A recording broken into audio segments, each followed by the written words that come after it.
Entonces, bueno, bienvenidos a esta mesa 13 de Políticas de Ciencia, Tecnología e Innovación para un desarrollo inclusivo y sustentable. ¿Qué modelos, abordajes, enfoques, evidencia y desafíos se nos plantean? Tenemos una nutrida lista de agenda con participaciones y ponencias, así que vamos a tener que ser finos con el tiempo y voy a tener que estar yo con eso. Así que son 7 presentaciones, tienen entre 10 y 15 minutos a reventar, pero más bien tirando a 10, les pido. Así damos lugar a las preguntas, ¿sí? Entonces, si les parece, ya comenzamos. Damos lugar en primer lugar a Alejandro, una presentación de Alejandro Balanzó, Carlos Nupia y Juan Pablo Centeno. Bienvenidos. Daniel, vamos a alterar el orden, si estás de acuerdo, por una cuestión de... Gracias.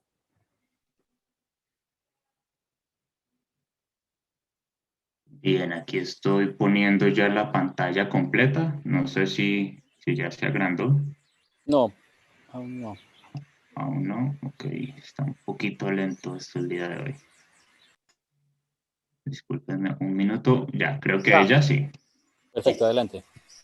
Bien, pues no me voy a extender mucho en los saludos para no quitar el valioso tiempo de la mesa. Sencillamente agradecer a los organizadores por ensamblar este encuentro tan interesante. La presentación que les traemos el día de hoy, digamos, relata un poco la historia de una agenda de investigación en ciernes que venimos empujando Alejandro Balanzó, Carlos Nupia y yo, relacionada con la interacción entre el conocimiento, la construcción de paz y las implicaciones para las políticas de ciencia y tecnología e innovación, sobre todo en contextos como el colombiano, digamos, que transitan hacia la construcción de paz territorial y la implementación, pues, de un acuerdo de paz que está en proceso.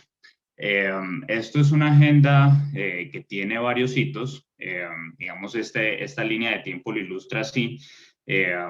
Iniciamos con un taller con participaciones de distintas regiones del país, organizamos una mesa en un congreso internacional, hemos venido realizando algunas publicaciones con avances de las investigaciones que hemos venido desarrollando y recientemente, de hecho ayer, cerramos un curso virtual que organizamos sobre el tema en donde tuvimos participación de diversas personas, digamos, que trabajan en la gestión de la construcción de paz en Colombia y que se han venido interesando por cómo esta construcción de paz se puede apalancar en el conocimiento y la CTI, con particular interés, digamos, en la interacción de distintas formas de conocimiento en ese proceso. Algunas de las preguntas detonantes que nos hicieron preguntarnos, bueno, ahora que estamos en este contexto crucial para Colombia de construcción de paz, que digamos no es ajeno al contexto latinoamericano tampoco, nos preguntamos, bueno, ¿cómo es que el conocimiento y la CTI, viniendo nosotros, digamos, de los estudios más de ciencia, tecnología e innovación, cómo estos podrían aportar a esa construcción de paz necesaria, por ejemplo, para el caso colombiano? Y cuáles son las implicaciones de política digamos, de este interrogante, ¿no? ¿Cómo es que pueden las políticas de ciencia, tecnología e innovación y en general las políticas que se interesan por fomentar la producción y el uso del conocimiento contribuir a la construcción de paz en Colombia? Le doy la palabra a Carlos. En ese sentido de lo que dice Juan Pablo, tocaba identificar puntos de entrada y los medios de comunicación fueron, digamos, como una ayuda para poder hacerle un acercamiento al tema. Y empezamos a recopilar digamos, a identificar unas entradas sobre cómo la opinión pública generada por estos medios enfocaba el tema. Semana es una revista semanal muy conocida en Colombia que generalmente forma mucho opinión pública entre tomadores de decisiones políticos y hizo este primer ejercicio que se concentraba en ciencias naturales, sociales e ingeniería. O sea, todo empezó a rondar en torno a la paz de un momento a otro y en los temas de ciencia se manifestaba, por ejemplo, de esta forma. Y a la izquierda ven unos primeros temas relacionados con cómo ahora sí podríamos llegar a investigar sobre ecosistemas, cómo en las selvas donde no se llegaba antes, además hay gente y hay cultura, cómo el posconflicto además tiene que ver con temas de salud mental y demás. Y otro punto de entrada es el tema del conocimiento forense, que mis colegas cada vez que yo hablo de este tema me matonean constantemente porque es un tema bastante grueso e impresionante y con el cual me apasiono mucho, pero en realidad tiene muchas manifestaciones. Aquí solo hay una, que es, por ejemplo, cómo los equipos de científicos se concentraban en agilizar el rastreo de personas desaparecidas, debido a que en el acuerdo de paz el tema de desaparición de personas y de reparación mediante sus mecanismos de justicia transicional, reparación con verdad y digamos, implicaban que se cumpliera, digamos, con metas del acuerdo. Siguiente, Juan. Otros puntos de entrada eran, por ejemplo, muy claro, y es que quedaron muchos territorios minados, con unas minas hechas con tecnologías locales, digamos, adaptadas incluso. En el curso ahorita recientemente terminamos o vimos una exposición sobre cómo algunas tecnologías de estas locales tenían ciertas, pues digamos, todo un entorno sociotécnico que permitía y daba pistas sobre lo que es el conflicto en Colombia. Entonces, la prensa registró algunas alianzas entre ejércitos y desmovilizados para poder desminar ciertos espacios que ni se conocen bien dónde están. Eso también es parte de un inventario. Entonces, ahí hay un esfuerzo de conocimiento. Y por último, lo que es típico en un proceso de paz es cómo el conocimiento de los excombatientes pudiera de alguna manera ser integrado. Allí, digamos, hay unas muestras sobre aplicación al sector turístico, y luego la Asociación Nacional de Industriales preocupada por mirar abajo a la derecha en este informe cómo estos desmovilizados podían incorporarse al sector productivo, a las empresas. Abajo a la izquierda otro digamos, esfuerzo grande de incorporar tecnología para generar energía en un sector muy alejado del país, afectado por la violencia. Siguiente, esto nos hizo preguntarnos entonces por revisar el acuerdo de paz, un documento de 310 páginas, obviamente sobre temas de paz, y revisarlo en clave de conocimiento. El tema de conocimiento, pues hicimos la típica búsqueda de cuántas veces se repiten ciertas palabras: ciencia, tecnología, innovación, investigación y conocimiento.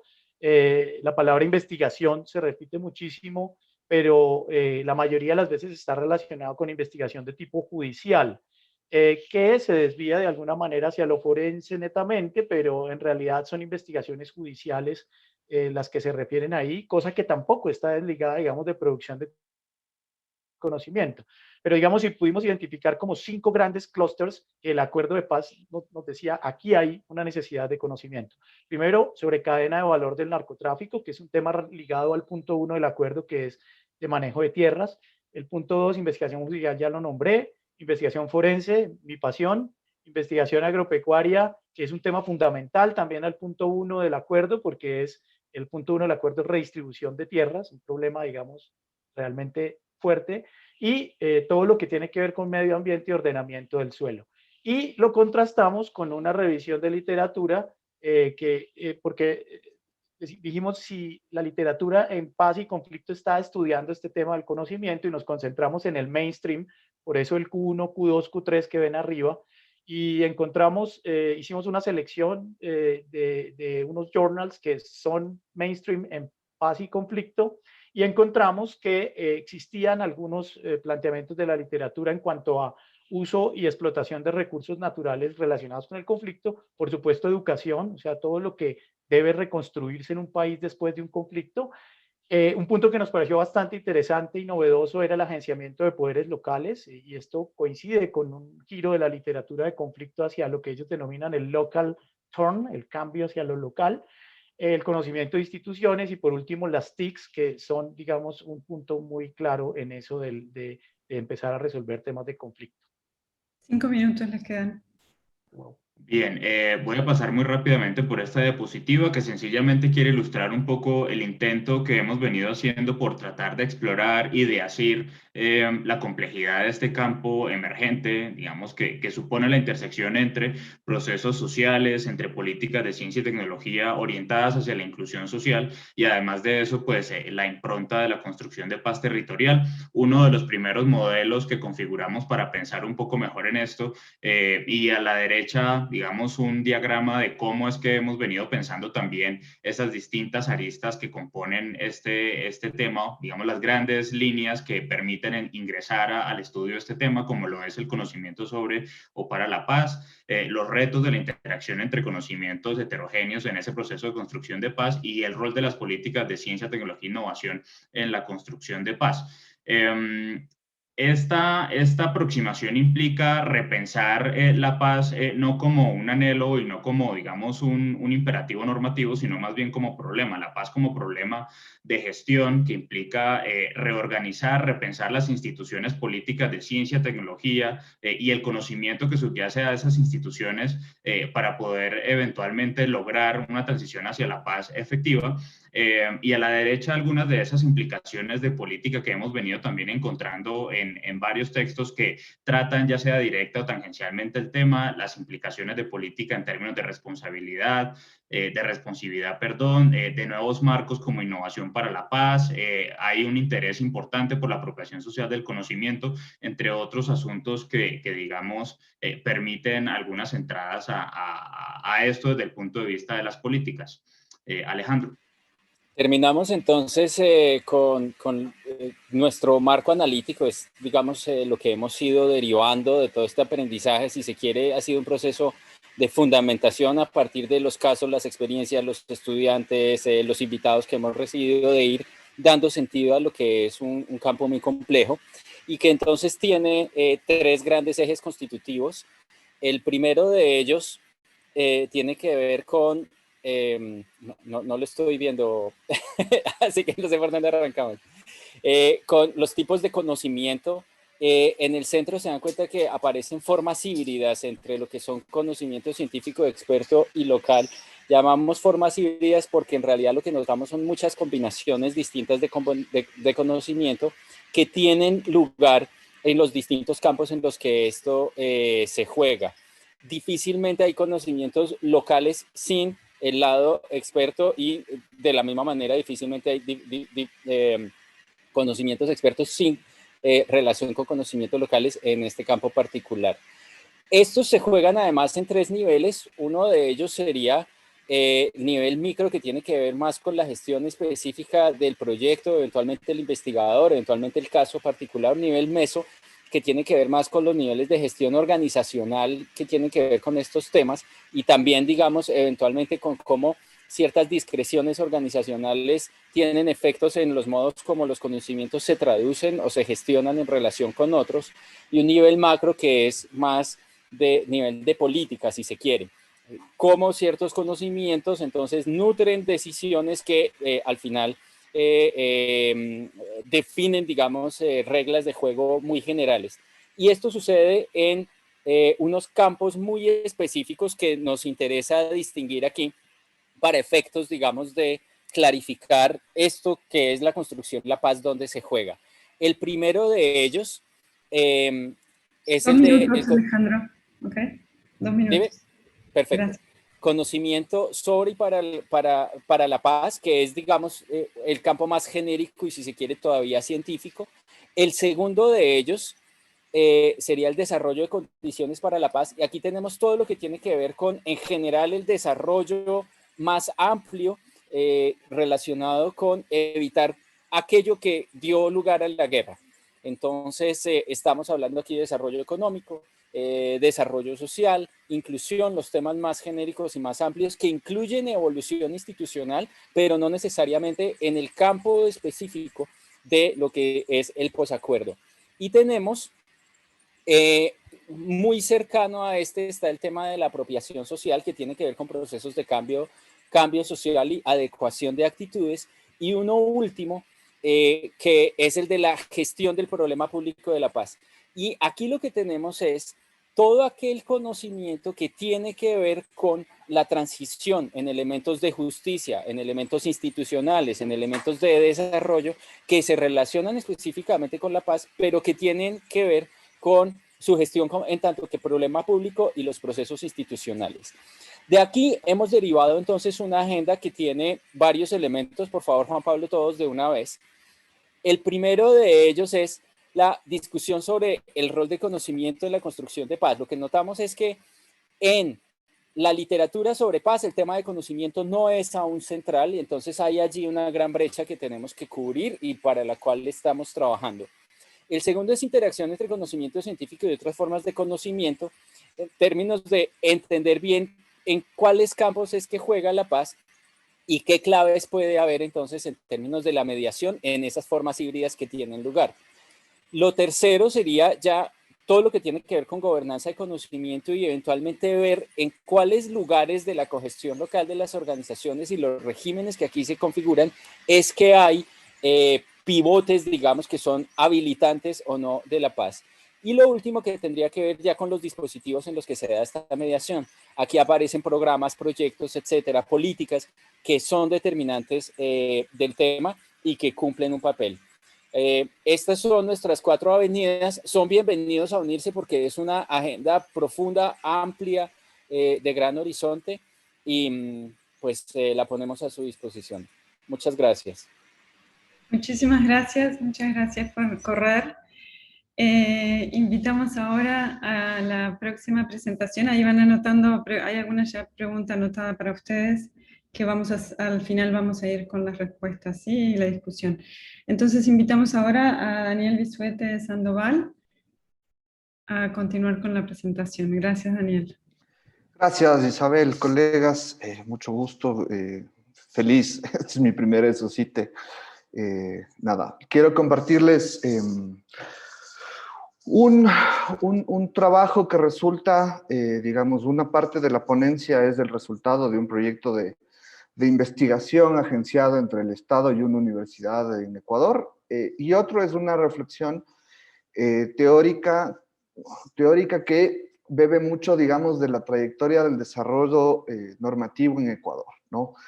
Digamos, ¿cuál es la inquietud central de esta ponencia? Es preguntarse, ¿qué es una red para el Estado? Porque finalmente, digamos, mucho se habla de las redes como modelos de gestión, como modelos de gobernanza, pero cuando hablamos de una red, ¿de qué hablamos específicamente? Entonces, lo que hicimos fue rastrear primero en el lenguaje del Estado, es decir, en la producción normativa, cómo estaba definido el tema de las leyes. Y encontramos tres tipos de categorías, ¿no?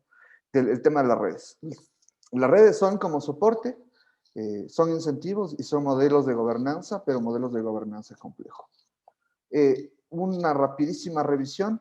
Cuando hablamos de soporte, estamos hablando las menciones legales a las redes de infraestructura tecnológica, redes electrónicas, redes de telecomunicaciones, etcétera, etcétera.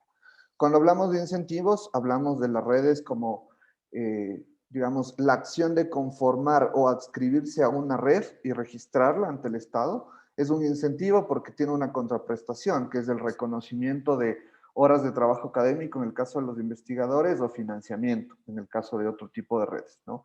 Y el modelo de gobernanza, que es algo que aparece en la Ley de Cultura. Entonces, les pongo a continuación, digamos, hemos trabajado con la evolución normativa de 3 campos de conocimiento, que es la educación superior, la ciencia y tecnología y la cultura. Entonces, la Ley Orgánica de Educación Superior y el Reglamento de Régimen Académico, que es algo así como la carrera docente, que es algo así como lo que norma la oferta académica en Ecuador, introduce la noción de incentivo, digamos, de red.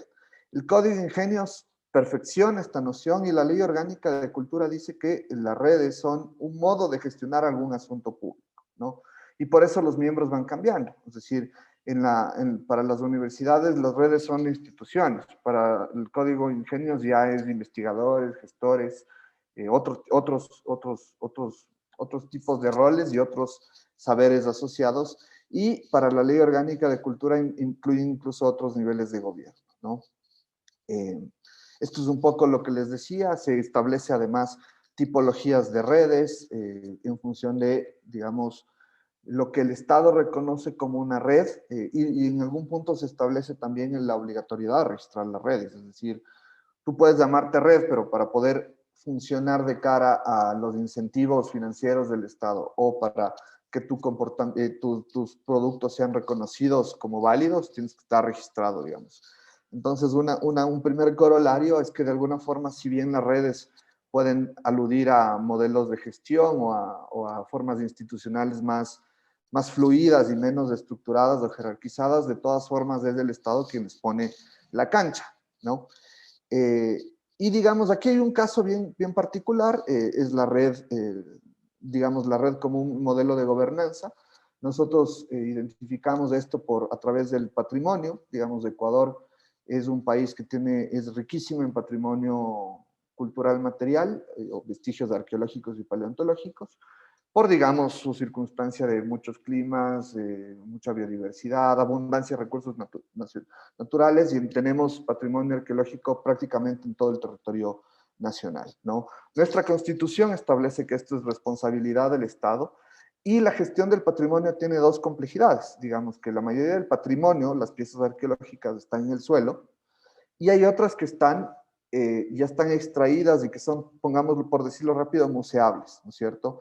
¿Y cuál es el asunto aquí? Esto le aumenta una complejidad porque el patrimonio es un objeto, es un ámbito de gestión que está inmerso en distintos ámbitos de políticas públicas y por lo tanto inmerso en distintas legislaciones y en distintos derechos. Y además se establece lo que es la puesta en valor, que es la generación de intangibles y el contexto local. Les voy a pasar rapidísimo digamos, al relevamiento de información que hicimos estudiando 4 ámbitos de acción, que es el sistema universitario, el sistema de cultura, el sistema de ambiente y las competencias de descentralización del Estado, digamos. Y lo que encontramos fue esto es una red construida con GEPI, y logramos identificar que, digamos, más importante para la gestión del patrimonio que el Ministerio de Cultura es el Ministerio de Ambiente. ¿Por qué? Porque un 25% del territorio ecuatoriano está protegido, es considerado red, es considerado, ¿cómo se dice? Reserva natural, reserva protegida, ¿no? Entonces, mucho del patrimonio cae dentro. Lo segundo es que la gestión del patrimonio en el suelo está dado no tanto por el gobierno central y ni siquiera por el Ministerio de Ambiente, sino por los municipios, porque son los municipios quienes tienen la competencia de gestión y ordenamiento del suelo y del territorio, desarrollo urbano, etcétera, etcétera, ¿cierto? Entonces, digamos, rastrear y reconstruir las tipologías, identificamos que hay un primer núcleo, digamos, donde está el Instituto Nacional de Patrimonio Cultural, el Ministerio de Ambiente, el Ministerio de Cultura y los ministerios encargados de gestionar el mar y los recursos estratégicos como los principales gestores. El tema de investigación y universidades está lejos de este primer núcleo, de esta primera región concéntrica, porque, digamos, la investigación en temas patrimoniales en Ecuador es relativamente corta, tanto en su producción académica como en proyectos y productos. Y finalmente, digamos, hay un tercer nivel donde están, por ejemplo, los pueblos de nacionalidades indígenas. Ecuador reconoce 18 pueblos y 14 nacionalidades que tienen, por así decir, unos derechos especiales ante el Estado, y uno de estos derechos es la jurisdicción sobre ciertos territorios donde están asentadas las comunas. Estos actores son los menos incorporados, digamos, a la gestión del patrimonio por su centralidad en la red. Para terminar, con esto termino, no te preocupes, Isabel. Digamos, ¿qué hagamos? ¿Cuáles son las reflexiones? Esto es más una condensación de algunas reflexiones y de algunos hallazgos. Primero, que la red para el Estado es una categoría polisémica, es decir, significa tanto un modo de gestión como un modelo organizativo, como una alusión a infraestructuras, a soportes. Segundo, es un modelo de gestión innovador. No profundicé en esto, pero digamos, en la Ley Orgánica de Cultura se establece no solo la creación de la red de áreas arqueológicas y paleontológicas del Ecuador, sino también la conformación de la red de espacios escénicos, de la red de museos, etcétera, etcétera. Y esto, digamos, lo que hace es reconocer, el Estado reconoce, sin decirlo de alguna forma, sin decirlo en el lenguaje jurídico, que hay una complejidad de gestión en ciertos ámbitos públicos, en ciertas políticas públicas, que implica reconocer diversidades de actores, es decir, personas, instituciones de un nivel y de otro, digamos, un poco para ampliando las ontologías, digamos, que el Estado reconoce más allá de los derechos de propiedad, ¿no es cierto? Permite una articulación de política, esto, claro, siempre esto es más bien un anhelo y una declaración optimista, y digamos, el tema particular del patrimonio es complejo, digamos, al menos digamos, en Ecuador es complejo, por como les digo, hay que gestionar lo que está ahí extraído del suelo y el suelo. No podrías destruir patrimonio porque es una obligación del Estado gestionar, esto está en la Constitución, entonces ahí tienes un problema, digamos, cómo gestionar el desarrollo urbano versus la conservación patrimonial, siendo que además del Estado central no es el que gestiona todo el suelo, sino que están los municipios, están los parques nacionales y están las comunas, los territorios de los pueblos y nacionalidades, en donde tampoco es que puedes entrar y extraer el patrimonio, de hecho hay demandas y hay judicialización alrededor de eso, ¿no? Y digamos, el desafío es esto de lo que se ha dado a llamar la puesta en valor, que es la valorización del patrimonio, más allá del coleccionismo y de la pieza, sino de la producción de investigación y de los conocimientos situados que se requiere para su gestión. Me quedo ahí, les agradezco mucho. Muchísimas gracias, Daniel. Invitamos ahora a Francisco Aristimuño. Dale, ahí comparto. ¿Y se está viendo bien? ¿Se ve bien? Sí. Sí, sí. Arranca. Perfecto. Bueno, bueno, mi nombre es Francisco. La idea un poco de este trabajo era centrar el estudio en una especie de aniversario de las 3 décadas de la ley 23.877, que en algún sentido en Argentina es la que inaugura una nueva forma de fomento a la innovación. Y la idea era básicamente presentar cómo se fue dando esa transformación y una especie de síntesis de los principales trabajos que evaluaron su impacto. Esta ley es tan significativa, se sancionó en 1990, pasó medio desapercibida en el Congreso, no es que hubo demasiado debate alrededor, pero esta ley básicamente creó la figura de unidades de vinculación tecnológica, que es la forma que tienen las instituciones del sector público de vincularse comercialmente con empresas privadas, es decir, la posibilidad de vender servicios tecnológicos, algo que hasta ese momento no estaba contemplado de esa manera, es decir, las universidades se abrieron a poder vender servicios y otras instituciones también.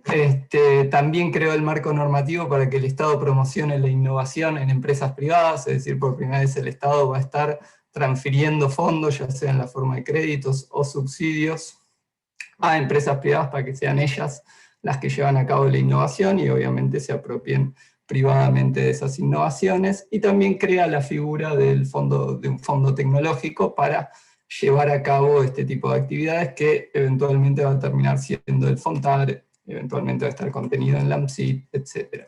Para tener un poco una perspectiva histórica, esta no es la primera respuesta que da el Estado argentino a esta problemática.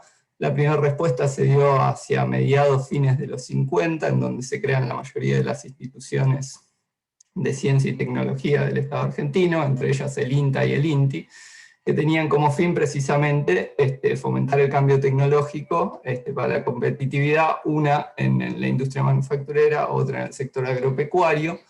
Esas instituciones tuvieron un crecimiento importante, mientras se mantuvo el modelo de industrialización por sustitución de importaciones, es decir, mientras el Estado argentino sostuvo ese modelo de desarrollo. Hacia fines de los 70, en el marco de un golpe militar, también vale decirlo, se abandona esa estrategia, se desmantela mucho de lo andado por ese sendero.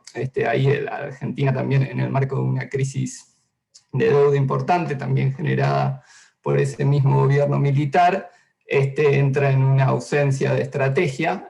Ahí es todavía discutible, incluso en la actualidad, cuál es el modelo de desarrollo que estamos persiguiendo como nación, y recién a partir de los 90, es decir, y esta ley es la primer piedra en este curso, se inaugure una nueva estrategia de fomento a la innovación que tiene la particularidad de ya no ser planificada desde el Estado, sino que se vira a un enfoque horizontal, en donde es el mercado el que decide, digamos, qué empresas son las que van a ir a acercarse a recibir estos financiamientos y a recibir el apoyo del Estado. Un poco la idea del estudio es entender qué elementos motivaron este viraje.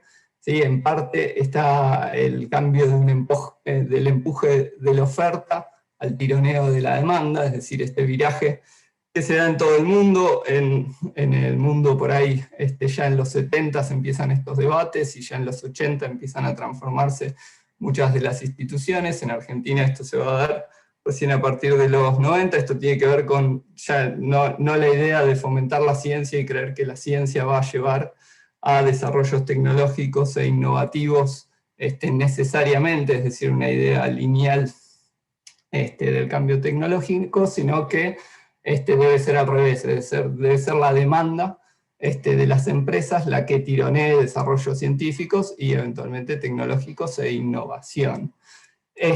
Revisando todos los escritos de ese periodo y los que permitieron la sanción de la ley y demás, también se ve una fuerte presencia de argumentos que son neoclásicos, digamos, esencialmente, que tienden a la comprensión de que en las actividades de innovación existen fallas de mercado, ¿sí? Existen problemas por los cuales el mercado solo, es decir, las empresas privadas, no van a llevar a un gasto eficiente, o el mejor gasto que pueda haber en I+D, porque tienen falla de mercado, porque no pueden apropiarse de los frutos de esa actividad en parte, y también porque estas actividades generan externalidades positivas, que como esas empresas no se lo van a apropiar, no van a estar llevándolas hasta ese punto.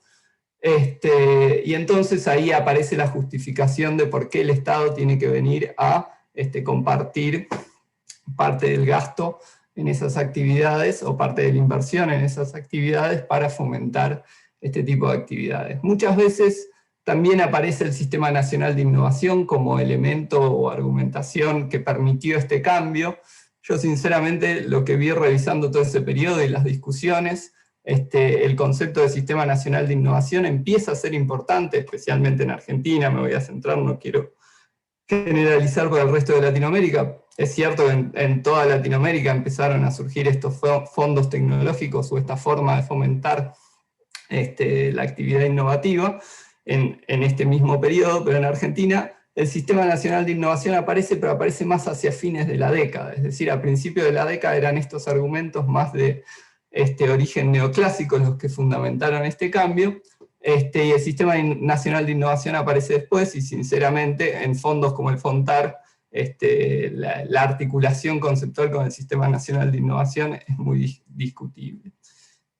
También aparece el consenso de Washington. En esto yo creo que, entendiendo el consenso de Washington como un acuerdo generalizado sobre la necesidad de reducir el tamaño del Estado, que baja precisamente desde Washington, en esto yo creo que hay un componente de verdad, porque también en la coyuntura argentina en ese periodo, que venía de una crisis de la deuda y venía con una crisis hiperinflacionaria hacia fines de los 80, y precisamente cuando se sanciona esta ley, Argentina todavía estaba inmersa en una crisis de hiperinflación y con la necesidad de reducir sus déficits fiscales, y sinceramente esta nueva forma, esta nueva estrategia de fomentar la innovación tenía sus ventajas. En hacia estos fines, ¿no? Con el fin de reducir el Estado y reducir la presencia del Estado.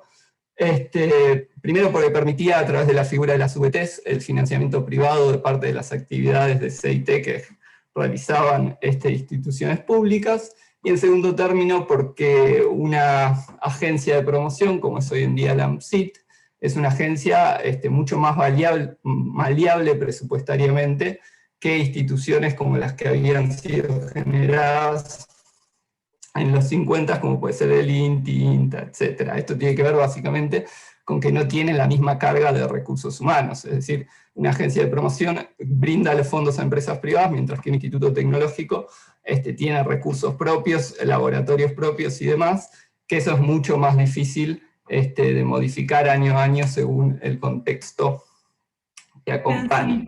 Francisco. Sí, trato de ir rápido. También es importante mencionar, que esto es algo que hemos estudiado en varios artículos que hemos publicado, que este cambio,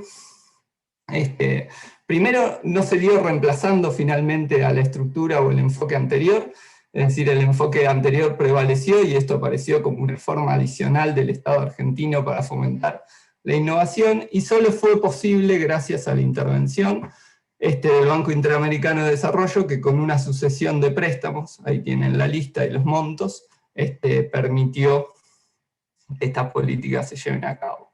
Después lo otro fue, aprovechando que ya cumplimos 3 décadas, eso sí que iba a ser el año pasado, que iban a ser 3 décadas exactas, ahora son 3 décadas y 1 año, me tomé el trabajo de tomar algunos trabajos, sé que me faltan varios más, hay varios de enfoque cualitativo que también todavía tengo que estudiar para ver bien sus conclusiones. Lo que hice por ahora fue simplemente tomarlos de enfoque econométrico, que la gran mayoría comparten la metodología, y tratar de sacar conclusiones que sinteticen estos resultados. Vale decir, lo que se utiliza en general para hacer estudios de este tipo, que son estudios a nivel de la empresa, donde lo que se busca ver es ver si la intervención estatal a través del FONTAR o a través de algún fondo generó diferencias significativas, ya sea en los elementos input del cambio tecnológico, es decir, en gasto en I+D, o en output, es decir, resultados a niveles de productividad, inserción internacional, etc. Para hacer eso, vale la pena decirlo, es difícil realizar ese tipo de estudios, digamos, porque es difícil diferenciar qué elementos de ese cambio que se da a lo largo del tiempo se pueden efectivamente atribuir al programa estatal, digamos, ¿no? Porque no se puede, uno no tiene el contrafáctico de saber cómo esa misma empresa se hubiese comportado en ausencia de ese apoyo estatal. Entonces, en general, lo que es necesario hacer es comparar esa empresa que recibió el fondo con otras empresas que no lo recibieron. Y ahí viene la pregunta sobre hasta qué punto son comparables esas empresas y hasta qué punto uno no incurre en un sesgo de selección. También porque las empresas que van a efectivamente recibir esos fondos son empresas que ya tienen capacidades. En la mesa anterior que hubo en esta misma sala se discutía bastante sobre eso, y es muy interesante. Entonces se utiliza un método que se conoce como Propensity Score Matching, existen diferencias metodológicas respecto a esto, pero se trata de ver qué empresas son las más parecidas a las empresas que recibieron los fondos, a grandes rasgos, para poder hacer esa comparación. Obviamente en ese proceso, en la elección de ese grupo de control, intervienen muchos elementos artesanales que llevan a que los resultados que se pueden ver tengan mucha heterogeneidad o falta de robustez. Es decir, en un estudio el resultado de una cosa, en otro estudio, porque el grupo de control fue diferente como fue construido, se obtienen otros. Entonces, a grandes rasgos, yo lo que podría ver, si bien un elemento importante a señalar es que decía recién, es decir, que hay heterogeneidad en los resultados, se puede ver que la gran mayoría coincide y obtiene resultados significativos en que no existe crowding out, es decir, que los fondos públicos no vienen a reemplazar lo que los privados iban a gastar, sino que se adicionan a esos gastos. Lo que no termina de ser totalmente concluyente es si este apoyo público lleva a que los privados gasten más de lo que pensaban gastar, que eso sería la adicionalidad. Es decir, ellos gastan lo mismo que pensaban gastar y además tienen los fondos públicos. No es que el hecho de que lleguen los fondos públicos lleva a que gasten todavía más. En eso hay diferencias en la literatura, algunos concluyen que sí, otros que no. Muchos concluyen que sí, a pesar de que no tienen resultados significativos, lo cual además genera ruido. Y también sucede algo similar con los resultados de output, es decir, en cuanto a productividad, innovación por empleado, exportación por empleado, distintos tipos de indicadores de output, de si efectivamente el apoyo estatal lleva a que estas empresas sean más competitivas o se inserten mejor en el mercado internacional y demás. Los resultados por lo menos por el paneo que estuve haciendo yo, no terminan de ser concluyentes. Cierro con algunas reflexiones finales. Lo importante es notar que a partir de esta ley, digamos, se cambia la estrategia del Estado argentino para fomentar la innovación. El Estado se corre de un lugar de planificador, dejando ese lugar a las empresas privadas y al mercado. También se puede mencionar que eso no hubiese sido posible sin la intervención del Banco Interamericano de Desarrollo.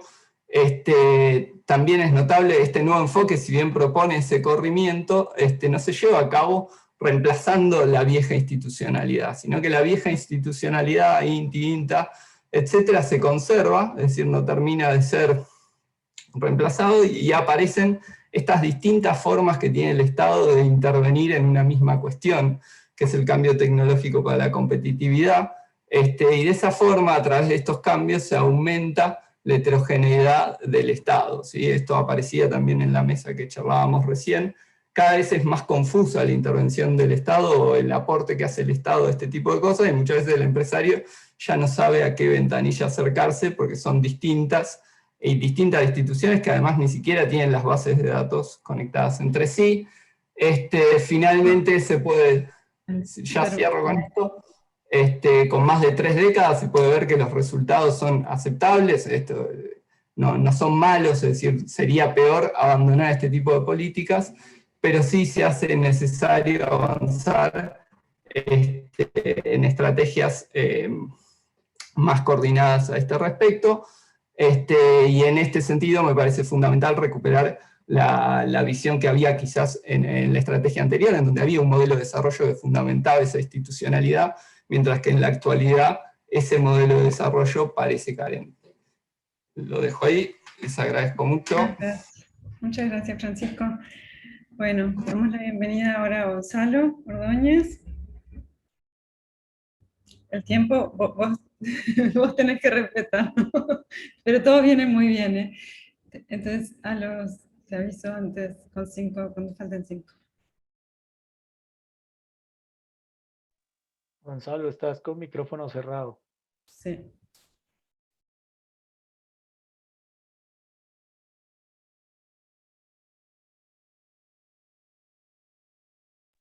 Ya, ¿ahí se ve la presentación? Sí. Sí, vale. Bueno, este es un trabajo en proceso que estamos, en el cual estamos inmersos Juan Pablo Centeno, Mario Pinzón, Ernesto Andrade, que están aquí también asistiendo, y que consiste en entender mejor cuál es el rol de la política en las políticas públicas, sobre todo cuando éstas tienen una aspiración transformadora o transformativa a nivel sistémico, y en particular en economías emergentes. Miramos en el caso específico de Colombia, en particular una política que últimamente se ha venido llamando de innovación transformativa, como es la de apropiación social del conocimiento. Otro título que estábamos pensando para este trabajo es el rol de la politics en la innovación de las políticas de innovación, tomando pues como caso esta que menciono de la apropiación social. Unos antecedentes. La discusión global ha venido transitando poco a poco de las políticas de ciencia, tecnología e innovación hacia marcos preocupados por los retos sociales, los ambientales, por eso hablamos de la innovación responsable, las políticas de innovación con misión, los grand challenges, y entre esas la última que está pues en boga, que es la de políticas de innovación transformativa.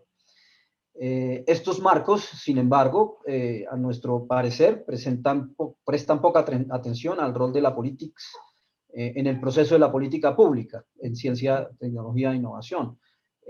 Creemos que la politics, particularmente las asociadas con las políticas de innovación para la producción, la productividad, el crecimiento y demás, cuando se trata de la inclusión o la sostenibilidad, pues tienen un componente político o de politics aún mayor. Eso es digamos, una premisa en proceso de exploración, pero en parte tiene que ver pues porque toca a mucho más gente, entonces por ende tiene más actores involucrados, más valores en conflicto, más alternativas de impacto sobre la solución de problemas de equidad y sostenibilidad, etc. De cualquier manera, la politics, desde esta perspectiva, condiciona la viabilidad de la política pública. Eso no es ningún secreto. A veces nuestra comunidad de políticas y de ciencia, tecnología, innovación y sociedad como que tiende a pasar de lado, porque es una variable realmente incómoda, como es el tema de la politics, y el propósito pues de nuestro trabajo es abordarlo y es agarrar el toro por los cuernos, decimos nosotros aquí en Colombia. Porque la politics además define las barreras, las estrategias de los actores, moldea las trayectorias alternativas posibles de desarrollo, etc. En Colombia hay ejemplos de políticas que tienen una vocación transformadora a nivel sistémico y que han venido, digamos, transitando por una senda bastante pedregosa y difícil. Existen intentos fallidos como el de las políticas de innovación transformativa promovidas por el llamado Libro Verde, y principalmente la razón por la cual decimos que ha venido siendo fallida es porque el actual gobierno y el Ministerio de Ciencia y Tecnología, pues, y dentro del gobierno, el mismo Ministerio de Ciencia y Tecnología, pues las ve bastante difíciles para poder romper con el statu quo y promover la inclusión social, la sostenibilidad a partir del conocimiento científico, facilitada a través de políticas públicas con recursos, con programas, proyectos, etc. Existen de todas formas algunas experiencias de interés que estamos analizando que tienen ese potencial transformativo, que de alguna manera han podido colarse, si se quiere, dentro de ese entorno adverso a paradigmas de políticas de innovación, que son el caso de la política de apropiación social, y en particular a dos instrumentos que analizamos, como son el de A Ciencia Cierta e Ideas para el Cambio, que las enmarcamos dentro de lo que hoy se conoce como políticas de apropiación social transformativa en el contexto colombiano. ¿Cómo ha sido esto posible? ¿De qué manera se ha transitado de una concepción de una política de apropiación social inicialmente entendida como de popularización de la ciencia y la tecnología basada en la comunicación de la ciencia, hacia una política que hace más énfasis en el empoderamiento comunitario para responder a demandas locales, y que poco a poco ha venido transitando hacia la aspiración de transformación de espacios sociotécnicos en pro de la inclusión social y la sostenibilidad? Este proceso inició de transformación paulatina con la misión de Sabios, que introduce el concepto de apropiación social para sintetizar la comunicación, la difusión, la divulgación, la popularización, la endogeneización de la ciencia y la tecnología desde una perspectiva típicamente top-down, es decir, están los científicos que tienen el conocimiento y la sociedad que debe aprender y conocer este conocimiento, donde la sociedad civil es concebida como un actor muy pasivo. Pasando después al año 2005, otro hito importante, en donde hay una primera propuesta para una política nacional de apropiación social de ciencia, tecnología e innovación. Al 2010, la Estrategia Nacional de Apropiación, en donde se reconoce la sociedad civil como capacidad para participar, es decir, ya no es esa postura pasiva, sino en cierta medida empoderada, porque tiene conocimiento de los problemas, pero también de las mejores soluciones a partir de conocimientos tradicionales o cotidianos u ordinarios, como podría uno decir, y no necesariamente científicos. En el 2012 se incluye los productos de apropiación social de conocimiento en el modelo de medición de grupos de investigadores de conciencias, conciencias que hoy se llama MinCiencias porque se convirtió en ministerio, a sabiendas de que este modelo de medición de grupos y de investigadores pues conduce y determina el comportamiento de los individuos, lo cual pues es un aporte a variables más allá de las típicas tradicionales de patentes o de disminución de los costos de producción o de innovación tecnológica, sino agregarle a mayor complejidad al quehacer de la ciencia y la tecnología en pro de difundir conocimiento, pero también de co-crear conocimiento en donde haya posibilidades de impacto social. Es así como en el 2012 se crea y se diseña y se implementa un programa que se llama Ideas para el Cambio y A Ciencia Cierta como estrategias de apropiación social de conocimiento para facilitar el abordaje de retos comunitarios a partir de la ciencia, la tecnología y la innovación. Un programa de estos consiste en que son las comunidades las que definen cuáles son sus necesidades que pueden ser solucionadas con ciencia y tecnología, y entonces es MinCiencias quien hace la búsqueda del expertise local para dar respuestas a esas demandas, La otra es a la inversa, son los científicos quienes, a partir de su capacidad de oferta, identifican cuáles son las posibles necesidades en donde su conocimiento puede ser utilizado. Entonces son dos programas, el uno que tiene una perspectiva bottom-up, la otra que es una perspectiva top-down, en donde pues, el espectro de impacto de la ciencia y la tecnología ya no está en el reducido crecimiento, competitividad, sino que también están los temas de respuesta a las necesidades sociales, ambientales, económicas y demás. En el 2018 aparece entonces el Libro Verde 2030, que incluye la apropiación social de conocimiento como un referente para las relaciones entre la ciencia, la tecnología y la sociedad, y es cuando empieza a enmarcarse esta política de apropiación social dentro de una política de innovación transformativa. Luego, en el 2019, se crea el Viceministerio de Talento y Apropiación Social del Conocimiento en el nuevo Ministerio de Ciencia y Tecnología, y en el 2021 se expide la nueva política de apropiación social del conocimiento. Donde están los dos círculos son los dos hitos históricos más importantes, donde se pasa del modelo de comunicacionista, por llamarlo de alguna manera, que es de popularización de la ciencia, hacia un modelo de empoderamiento, y el segundo es el modelo de empoderamiento hacia el modelo de la búsqueda por la transformación sistémica o de sistemas sociotécnicos. Te quedan 5. Quedan 5 minutos. Bien, las preguntas de investigación que nosotros nos queremos hacer entonces es cuál es el rol de la Politics en el proceso de políticas públicas de innovación con potencial transformativo en países del sur global como Colombia, utilizando el ejemplo que hemos hablado. Cuáles son las condiciones bajo las cuales las políticas de ciencia y tecnología con potencial transformativo pueden ser efectivamente implementadas en países del sur global como Colombia, es decir, ya es en la práctica, en la exploración de las estrategias de los distintos actores que han logrado de alguna manera navegar dentro de un sistema típicamente conservador para lograr ciertos objetivos de mayor impacto social, cómo los hacedores de política asumen la resistencia al cambio en ese sentido de estrategización, y en qué medida los emprendedores institucionales están en capacidad de transformar el significado y contenido de las políticas de ciencia, tecnología e innovación hacia la transformación. Para ello hacemos recurso, y la última es, ¿qué nos puede aportar la literatura existente en esta discusión sobre innovación en políticas de innovación? Para ello acudimos a cierta literatura entonces sobre resistencia al cambio. Una de ellas es Pearson, que define que la resistencia al cambio está dada por las luchas de poder, por los paradigmas de políticas dominantes, por la acción colectiva conservadora y una densidad institucional muy importante, ante lo cual la única manera de trascender del sistema conservador al sistema transformativo es a partir de los cambios en los imaginarios, y ahí está la literatura de Andrade, Sastoque, al el tema de emprendimiento institucional, el papel de los actores específicos que pueden aportar dentro de esta dinámica de transformación de la política de innovación, y apelan en el caso de la literatura sobre imaginarios sociotécnicos, en la literatura de Valderrama y Tomás sobre resistencia sociotécnica, y en el caso del emprendimiento institucional apoyado principalmente en la literatura de Hills y Pinzón et al.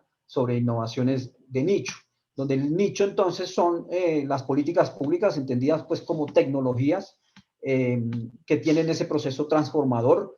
En el caso de la apropiación social del conocimiento, se desarrolla el nicho con intención transformadora, con un enfoque directo en el desarrollo, donde el régimen sociotécnico es el que es el transformado para que esa tecnología que es política logre un cierto nivel de maduración y pueda transitar desde la orientación y concentración de la perspectiva y los paradigmas neoclásicos hacia y donde el Estado tiene una visión menos activa hacia un sistema de mayor énfasis en la inclusión social, donde los programas son diseñados y hay una expectativa de mayor intervención del Estado como desde la perspectiva del Estado emprendedor. Y cuando tomamos la literatura de Valderrama, Tomás et al., vemos que también nos permite una forma de explicar ese proceso de transición de la política de innovación, lo que ellos llaman la política, la resistencia sociotécnica, que parte de una resignificación de la tecnología para la construcción de sistemas tecnológicos alternativos hacia unas políticas públicas contrahegemónicas, donde hay una institucionalidad y unas prácticas sociotécnicas alternativas que disputan, que permiten disputar los distintos paradigmas. Desafortunadamente, por razones de tiempo, no puedo ejemplificar de qué manera se ha dado este proceso de, en cierto caso, incluso de mimetización de prácticas tradicionales con propósitos transformativos desde la perspectiva del rol de los emprendedores institucionales, y donde el marco de resistencia sociotécnica, al igual que el marco de nichos, nos permite ver cómo esto sucede o está aparentemente sucediendo en el caso y en el contexto colombiano. Lo que vamos a hacer hacia futuro próximo es estudios de caso cualitativo de carácter exploratorio con aportes de las teorías que acabamos de describir, con la apropiación social de conocimiento como objeto de estudio, como caso de estudio, donde hay diferentes fuentes de información, y las variables a sustanciar pues son las barreras de Pearson que describí al principio y las estrategias que resultan de estos modelos conceptuales, tanto de los nichos como de resistencias tecnológicas. Algo de esta literatura se ha venido discutiendo en los distintos libros en los que hemos participado, en reconocimiento de la necesidad de que las políticas de innovación sean más responsivas. Eso es todo. Muchísimas gracias, Gonzalo. Bueno, ahora damos la bienvenida a Lara Ramos. A ver si funciona bien la compartir pantalla, Lara.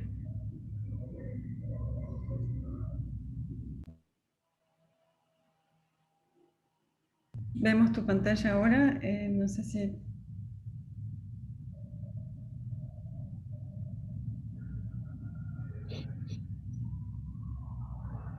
Lara? ¿Están vendo a tela? Sí, te escuchamos y vemos tu pantalla. Si querés ponerla completa. Sim. Ok, te aviso 5 minutos antes de terminar. Gracias, Lara. Sim. Bom, boa tarde. Esse projeto aqui, né, faz parte da minha dissertação de mestrado no Departamento de Política Científica e Tecnológica da Unicamp, um projeto desenvolvido aqui por mim e pela professora Rosana. Então, para contextualizar, né, aqui eu vou já estar apresentando alguns resultados parciais da minha dissertação. Inicialmente aqui a dissertação, né, a gente iniciou em 2019 e tinha o objetivo de compor um diagnóstico da prestação do serviço de saneamento básico nos territórios tradicionais aqui do litoral norte de São Paulo. Esse conceito de territórios tradicionais, né, são os espaços aí necessários para a reprodução dos povos e comunidades tradicionais, um conceito aqui do Brasil que engloba populações indígenas, quilombolas, caiçaras, enfim. O objetivo aí da pesquisa é justamente investigar como se dá a governança para esses territórios diversos. Mas com a questão da pandemia, né, isolamento físico, barreiras nas comunidades e um intenso processo aí de mobilização nesses territórios, a gente teve que redesenhar a pesquisa, e aí a etnografia virtual entrou com uma boa oportunidade da gente estar fazendo o desenho dessa governança. E aí também com a literatura tanto da antropologia da ciência quanto dos estudos sociais. Então, hoje, né, a dissertação passou aí por essas mudanças e a gente está fazendo um diagnóstico mais da governança nacional aí, um recorte mais abrangente para justamente estar tentando entender a diferença de atores governamentais e não governamentais, né, quais são as visões para a prestação no caso de territórios tradicionais e populações em situação de vulnerabilidade. Então, a gente aqui, como uma primeira etapa, a gente fez um mapeamento, né, de atores governamentais e não governamentais que buscam formular políticas públicas para esses territórios específicos. Então, a etnografia virtual entrou aí para a gente adentrar nesses debates virtuais e fazer um mapeamento da diferença dessas visões, né? Tanto de qual que é o problema, quanto de quais são as soluções para a prestação de serviço de saneamento básico nesses territórios. E aí, por fim, está caracterizando conflitos, né? Está conseguindo mapear esses pontos de tensão, especificamente aí nessa dimensão do paradigma, né, de política científica e tecnológica, de como que se dá, então, essa essa hierarquização de conhecimentos, né, e como que esses diferentes atores se colocam nessa arena de disputa aí para estar conseguindo garantir, né, esse direito à água e ao saneamento. Então, aqui eu entro mais no procedimento metodológico da etnografia virtual, né? No ano passado, a gente mapeou aí 16 eventos em diversas plataformas que trouxeram atores chaves, né, da governança do setor aqui no Brasil. A gente fez uma relatoria sistematizada para esses eventos e, no fim, foi mapeando esses pontos de tensão nessas disputas aí, de qual seria o problema e qual seria a solução, né? Então, aqui, né, desde o início aí da pandemia, a gente viu um boom nos eventos que traziam o debate de saúde pública, o debate de saneamento e o debate de como atender as populações em situação de vulnerabilidade, justamente porque a pandemia coloca o acesso à água, né, como uma premissa aí para estar como uma medida preventiva à Covid. Nesses eventos que a gente mapeou, vieram atores chaves da governança, tanto do Legislativo e Executivo Nacional, quanto de organizações da sociedade civil, movimentos sociais da academia, que já estavam trabalhando com essa questão aí de saneamento. Então, a gente partiu aqui já para a análise, né, que eu já apresento alguns resultados preliminares da dissertação.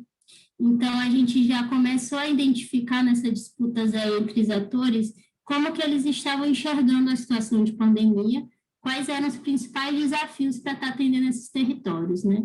Então, aqui a gente já começa a pontuar que os principais desafios colocados por atores de empresas concessionárias e do setor privado deu um recorte aí para a regulação do setor, né? Então, desde insegurança jurídica, aumento da inadimplência dos usuários, aumento de consumo residencial, enquanto que atores aí mais da academia e de movimentos sociais ampliavam a visão dos desafios, trazendo principalmente a questão da negligência dos órgãos governamentais, esse apagamento aí de segmentos vulneráveis, a ausência de planejamento estratégico, enfim, conflitos aí históricos no território que já ampliavam a dimensão da questão do saneamento em si.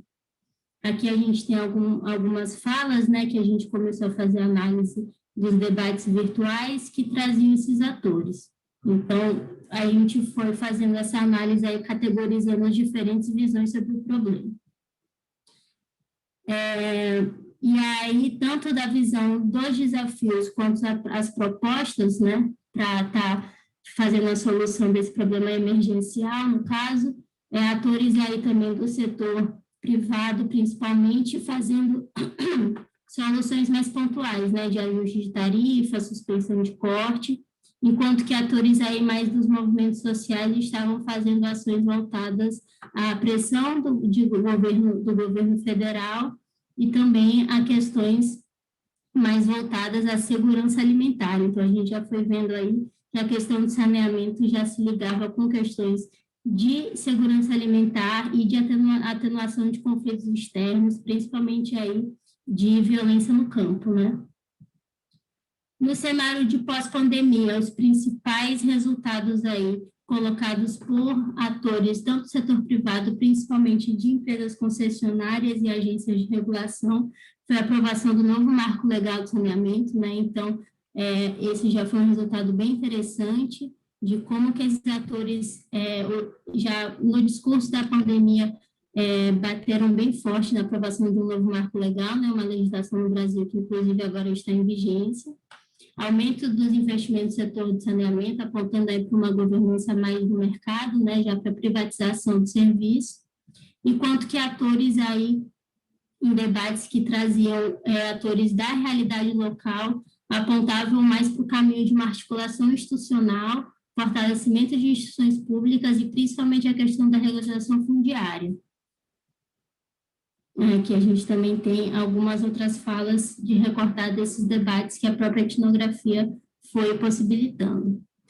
Então, assim, o principal que a gente está identificando, né, é como esses pontos de tensão entre diversos atores, né, trabalhando aí a problemática do saneamento para o atendimento de populações em situações de vulnerabilidade, ela esbarra em disputas paradigmáticas, né, sobre a própria concepção prevalente nas esferas de tomada de decisão de qual seria a solução do problema, e que, no caso, se a proposta, né, de a melhor alternativa de solução, ela tem que ser um consenso entre esses atores, né, principalmente nessas diversas realidades do Brasil, como aí a dimensão do conhecimento, né, como esses diversos conhecimentos serão mobilizados, como se dará essa hierarquização e como políticas públicas serão desenhadas aí com essa pluralidade de atores que têm diversas visões sobre o problema de saneamento e principalmente sobre o problema da regularização fundiária. E aí a gente coloca aqui os obstáculos para a participação social, né, que no paradigma da ciência para o bem da sociedade, o conhecimento local, ele é enfatizado, mas no caso de contexto de indefinição territorial e de conflitos, né, históricos aí, no caso de territórios tradicionais, isso acaba sendo um obstáculo, principalmente pela invisibilização desses territórios aí nas políticas públicas de saneamento. Então, aqui a gente começa a pontuar aí alguns desafios, né, para estar visualizando essa participação dos atores locais no desenho de políticas públicas de saneamento, em especial aqui no contexto brasileiro, que com uma formação socioterritorial diversa, né, e plural, mas com diversos conflitos que, nesse tensionamento de visões, a gente está identificando que está tendo obstáculos para a governança do setor. Como apontamentos finais, a gente coloca, então, a oportunidade da etnografia virtual, né? São atores que a gente conseguiu ter acesso através dos debates virtuais e já entrando aí com uma metodologia qualitativa, né, para estar conseguindo fazer o mapeamento dessas visões. E também aqui, né, até para abrir para discussão, né, são resultados preliminares da nossa pesquisa de mestrado, e os próximos passos é aprofundar na análise dos eventos, né, a gente tem um material aí bem interessante, e também para categorizar mais esses conflitos, né, tanto conflito entre agências, entre empresas concessionárias, agências reguladoras, e também conflito entre os entes federados, né, a governança aqui do saneamento, ela engloba entes tanto municipais, quanto estaduais, quanto nacionais, e aí o próximo caminho aí para a dissertação é a gente estar caracterizando esses conflitos nessas categorias. Acredito que é isso. Muchísimas gracias, Lara. Muchas gracias por el tiempo que nos regalaste para el final. Obrigada a vocês, é um prazer. Muchas gracias. Bueno, ahora damos la bienvenida a Julia Queiroz. Hola, buenas tardes. Hola.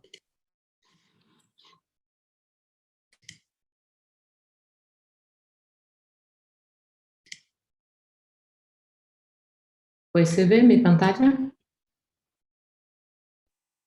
Sí. Sí. Bueno, pues buenas tardes. Yo voy a presentar una parte de mi tesis de doctorado sobre los mecanismos financieros para la biodiversidad y hecho como un estudio de arreglo institucional brasileño relacionado al Fondo Mundial del Medio Ambiente, el Global Environmental Facility, y fui orientada por Ana Lúcia y Gabriela Poticameni también de Eredicist y de la Federal de Rio Grande do Sul. Entonces empiezo de una contextualización de crisis sistémica con muchas dimensiones, ambiental, económica, financiera. Y cuando miramos para la parte ambiental, vemos que hay un expresivo declinio de la biodiversidad, donde el 60% de los bienes y servicios ecosistémicos ya se encuentran degradados en el mundo. Y así, dentro de este contexto, se hace necesario que sean destinados recursos financieros para financiar acciones para contener estas tendencias, como minimizar la lacuna financiera para la biodiversidad. Y por eso hay los mecanismos financieros, y aquí estoy mirando para los fondos ambientales, específicamente el Global Environment Facility, el GEF, que es el Fondo de la Convención de la Diversidad Biológica, es como uno de los mecanismos financieros más importantes del mundo para la financiación de la biodiversidad. Entretanto, enfrentar este problema de la biodiversidad no es como un problema solo de cantidad de recursos, pero también envolve cuestiones institucionales, de poder cognitivo y también de intereses. Y por eso, este debate del financiamiento del medio ambiente debe contextualizarse en un debate más largo sobre desarrollo.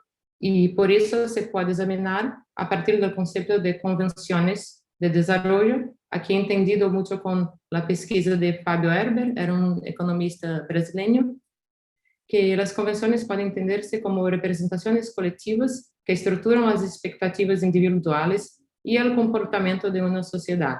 Y por eso dependen tanto del contexto internacional como la distribución de poder y permiten reducir incertidumbres del proceso de desarrollo con un aumento de la coordinación de los actores y también jerarquizar problemas y soluciones. Entonces, como esos mecanismos se estructuran dentro de contextos específicos y en determinadas convenciones, yo asumo que se formulan y operan de acuerdo con las estructuras institucionales, reglas, creencias, patrones cognitivos y políticos preexistentes. Y por eso esto va a impactar el aumento de la biodiversidad y también el proceso de desarrollo. Entonces, el objetivo general fue como identificar y analizar la regla institucional brasileña para el GEF y observando sus actores, los flujos y procesos operacionales y las cuestiones de poder.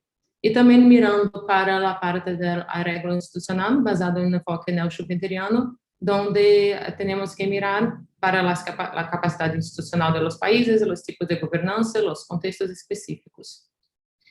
Y las convenciones de desarrollo, como he dicho, es como una creencia compartilladas por ciertos individuos y también sirve a intereses específicos. Entonces, el concepto de convenciones mira para las cuestiones de poder y Fábio Herber ha puesto una visión en la convención desarrollista y la convención neoliberal. Yo no voy a tomar mucho tiempo aquí. Y entonces, yo intenté entender la estructura de la GEF y el financiamiento de la como uno de los puntos hasta un desarrollo sostenible.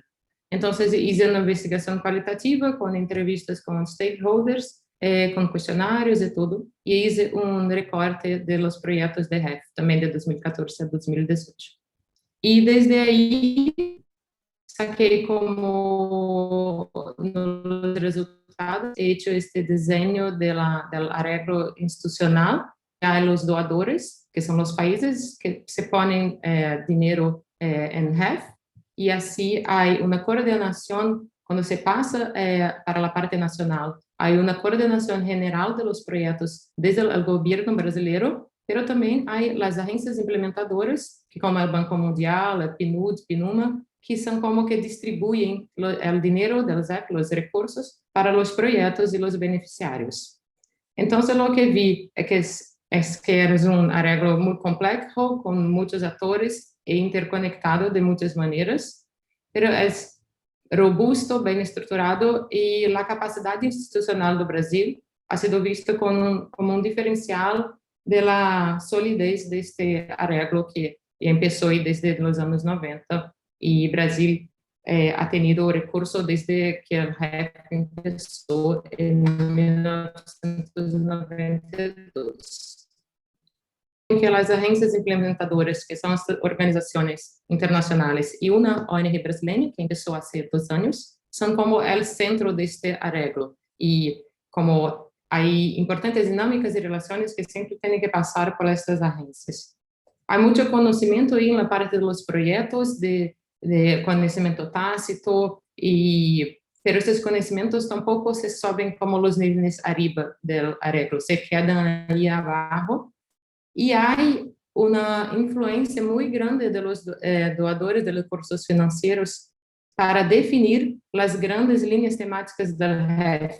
Y lo que pasa es que al final las agendas nacionales, los intereses nacionales, no se puede poner ahí dentro del Fondo Mundial del Medio Ambiente. Entonces, los intereses de los doadores de los países del norte se ponen como arriba para financiar muchas de nuestras estrategias nacionales para la biodiversidad. Y como dije, también el gobierno tiene su papel importante, pero más como coordinar los proyectos a nivel nacional y no tiene influencia para como en el debate dentro del jefe para sus líneas temáticas, el gobierno no tiene fuerza para cambiar y poner sus propuestas. Entonces, desde ahí, empecé como a hacer una discusión como para mirar por el punto de las convenciones de desarrollo. Por un lado, he visto que este arreglo sí tiene muchos puntos positivos, que hay múltiples partes interesadas, es muy interconectado y se estructuró en la década de 90 en un momento de crisis de la estagnación y en el momento de tercerización de políticas públicas. El jefe inició su operación y actuó de manera estructurante en la política ambiental brasileña y como ayudó a implementar proyectos muy importantes desde el Ministerio de Medio Ambiente, ayudó a estructurar el propio ministerio y ha puesto aportes económicos muy relevantes en un momento de reducción del papel del Estado y recortes presupuestarios, que realmente ayudaron a diseñar algunos programas y acciones de preservación ambiental. El arreglo muestra que esta agenda, como es transnacional e interdependiente, hemos visto una interdependencia interesante entre los ámbitos públicos y privados, y que quizás sin este financiamiento, esta estructuración de toda la parte ambiental brasileña hubiera tardado un poco demasiado para ocurrir. Por supuesto, el REF no fue el principal actor en esto, pero sí que fue una de las partes que ayudó a estructurar la política brasileña. Y hoy día, en los años 2000, somos vistos como una institucionalidad ambiental muy consolidada para parte aí de áreas protegidas e todo. E também Fumbio, que é o Fundo Brasileiro de la Biodiversidade, começou a atuar neste arreglo del REF internacional. Entonces es otro punto que acerca los actores del territorio e incrementan también las alternativas de financiamiento. Por otro lado, vale, gracias. Por otro lado, hay que hacer un análisis críticas de esa estructura, que es el arreglo. Él fue hecho en una convención neoliberal. El fondo fue creado bajo la custodia del Banco Mundial, con las estructuras del Consenso de Washington, donde hay una centralidad de estas organizaciones, con predominio del Banco Mundial y las agencias del ONU, ante una reducida posición del gobierno. Lo que pasa, los grandes donantes de recursos financieros ponen los estándares operativos dictados por estas instituciones, influencian los procesos del REF, y ponen los recursos de acuerdo con sus prioridades. Y como consecuencia, hay poca atención para las especificidades locales y regionales. Un debate con el tema de desarrollo también. La Convención Neoliberal sustentada por esa directriz de la globalización intensificó la presión externa, ha hecho una fuerza para como influenciar nuestras políticas públicas, ha logrado influenciar políticas públicas del Estado y pone instrumentos paralelos al Estado para garantir como la financiación de la biodiversidad, que es un tema público.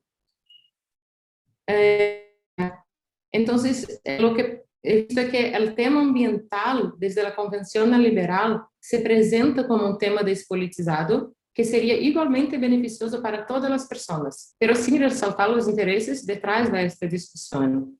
Y esa convención de no relevancia y ha puesto muchos instrumentos, por ejemplo, el REF, dentro de la institucional pública de Brasil. Y esa característica transnacional de estos problemas fue utilizada por estos actores para asegurar una comprensión específica de la crisis ambiental que tiene como una visión de los países avanzados. Isso tuvo consecuencias, por supuesto, para las políticas brasileñas, y se puede ver que el patrón de desarrollo apoyado por el REF refleja las características de la estructura y el poder dominante de la Convención Neoliberal. Portanto, al final, há um impacto positivo desse financiamento, a capacidade pero há muitos riscos de organizações internacionais influenciarem políticas públicas. Ela regra não tem o Estado como su peça central, e copiar modelos que favorecem o desenvolvimento em países desenvolvidos pode não ser a melhor opção, porque agendas e interesses locais não são incorporados. Ou seja, as forças políticas são decisivas não só para dirigir este financiamento, mas também para conduzir esse debate ambiental. Ou seja, o tema do meio ambiente é sim uma questão política. Os argumentos ecológicos nunca são socialmente neutrales, como tampouco os argumentos sociopolíticos são ecologicamente neutrales. Então, me pergunto também como, desde essa perspectiva, como pensar em estratégias financeiras de biodiversidade e desenvolvimento dentro de um contexto da Convenção Neoliberal, mas também no momento que o Brasil se vê como há uma incertidumbre política nacional, com desprestígio político, uma crise fiscal, uma crise política, uma crise ambiental, e então nos ponemos como debater com estas crises e com os novos atores para que não salgamos de uma visão pública e também coletiva, para internalizar esse debate em políticas de desenvolvimento sustentável e os processos de tomada de decisões.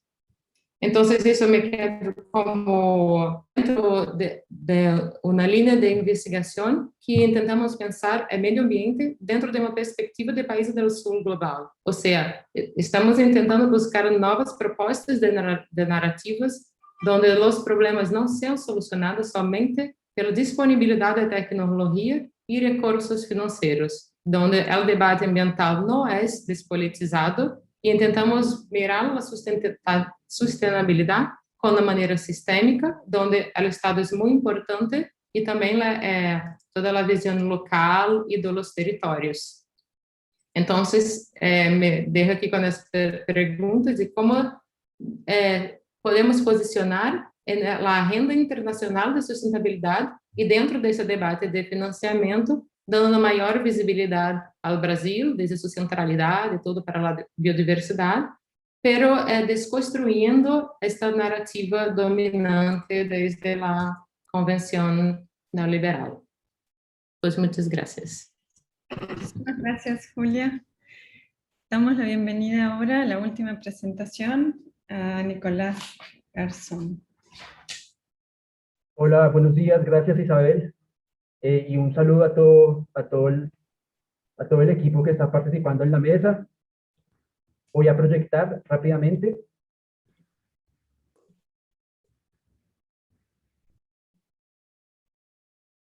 Listo. Entonces, más o menos mi investigación, como la investigación que presentó mi compañera Lara Hamus, tiene que ver con un proyecto de investigación de maestría que realicé en el Departamento de Política Científica y Tecnológica de la Universidad de Campinas, en Brasil. El título de esa presentación se llama Hacia una política de innovación transformativa para el desarrollo regional en Colombia, posibilidades y límites de nuevos abordajes. Y acá digamos que voy a tocar un poco lo que ya el profesor Gonzalo Ordóñez pues ha venido discutiendo con respecto al marco transformativo en el contexto colombiano, y seguramente voy a tocar también algunos de esos elementos y a controvertir algunos desde los resultados de mi investigación. En ese sentido, la estructura de la presentación, primero voy a hablar un poco de los antecedentes de la investigación, del problema de investigación que me planteé, del argumento que desarrollé a partir de la implementación de la metodología, los resultados, las conclusiones y la contribución de mi trabajo de investigación que fue realizado a nivel de maestría. En ese sentido, mi investigación parte de la idea de que los marcos teóricos son alguna base o son un insumo para la formulación de las políticas públicas. En ese sentido, y tomando un poco el trabajo de Schott y Steinmüller, me baso primero en el marco de innovación lineal e interactiva, que básicamente, pues, y para no detenerme a explicar eso, son los dos marcos dominantes que tenemos a nivel de agencias de financiamiento y promoción de la ciencia, la tecnología y la innovación acá en América Latina y a nivel global. El marco de innovación lineal se refiere a la CTI como origen del crecimiento económico, es decir, a partir de la ciencia básica, y un poco la innovación interactiva que tiene que ver con todo este paradigma de los sistemas nacionales de innovación. Sin embargo, y como estos autores han notado, hay a nivel global la emergencia de un nuevo marco que han llamado ellos marco transformativo, orientado a estos grandes retos sociales y ambientales, y que de alguna forma en términos teóricos y también de política buscan un cambio de los sistemas sociotécnicos. Un poco la razón de ser de esta investigación es que cuando yo me encuentro con este libro verde que ya comentaba el profesor Gonzalo, en el contexto colombiano yo quería como tal entender con mi investigación a modo exploratorio qué significaba ese libro verde en términos de lo que interpretaban los actores de la política del CTI en Colombia. En ese sentido, como este marco transformativo es transferido a partir de un ejercicio que hace en ese entonces Colciencias, que era la Agencia Nacional de CTI en Colombia, a partir de su participación en el Consorcio Internacional de Política e Innovación Transformativa, y donde se formula este libro verde, que en realidad no es una política, sino simplemente es una declaración de principios y propósitos para orientar la política de CTI colombiana hacia objetivos de desarrollo sostenible, y por lo tanto yo interpreté ese libro verde como un marco normativo para la formulación de planes, políticas y programas y otros instrumentos a nivel ya de política pública a nivel nacional. Y por ejemplo, como yo observé en mi investigación, muchos de estos elementos del marco transformativo son adoptados en los diferentes instrumentos que ya tiene como tal desplegado la parte estatal como tal, o sea, Colciencias. Por ejemplo, las convocatorias. Y también un poco se viene actualmente desarrollando la Política Nacional de Ciencia, Tecnología e Innovación 2020-2021, que de alguna forma retoma este marco transformativo y algunas recomendaciones de lo que acá en Colombia conocemos como la Misión Internacional de Sabios, que fue todo un ejercicio académico para orientar esta política de CTI a partir de la creación del Ministerio de Ciencia, Tecnología e Innovación, que reemplazó a esta Agencia Nacional Colciencias. En ese sentido, mi problema de investigación básicamente era entender cómo los actores de la política de CTI en Colombia a nivel regional entendieron, aplicaron y se apropiaron de este marco transformativo en este periodo 2016 y 2019. Y acá la justificación de por qué yo hago este recorte regional y me centro en los actores regionales es porque como tal este marco transformativo se presenta o es impulsado desde Colciencias para regionalizar la política de CTI. O sea, el nivel regional gana un papel relevante en términos de política pública y también, digamos que Colombia es un estado unitario, esto quiere decir que es un estado centralizado en términos políticos y fiscales, pero donde las regiones tienen alguna participación en términos administrativos.